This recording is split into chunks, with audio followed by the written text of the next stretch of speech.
సమయమును పోనీయక సద్వినియోగం చేసుకొనొచ్చు. అంటే దుర్వినియోగం చేశావు, టైం అంతా వేస్ట్ చేసావు. ఇప్పుడు అవసరం, అమ్మో పరీక్షలు వచ్చేసి, అమ్మో ఇల్లు కట్టేసేయాలా, పిల్లలు పెళ్లి చేసేయాలా, లేదా వాళ్ళ చదువులకు ఏదైనా చేయాలా. ఇప్పుడు ఏమైపోయింది, అవసరమైంది చేయలే, అనవసరమైంది చేసావు.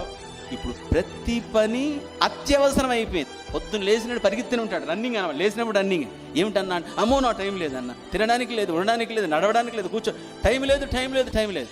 జీవితం అంతా దుర్భరంగా చేసి, కారణం ఏమిటంటే సమయము దుర్వినియోగం చేశారు. దేవుని బిడ్డ, నీ విలువైన సమయం, నీకు ఆరోగ్యము, శక్తి, బలము, జ్ఞానము అంతా ఉన్నప్పుడు నువ్వు వ్యర్థపరిచావంటే దానంత నష్టము నీ జీవితం నీకు ఏది ఉండదు.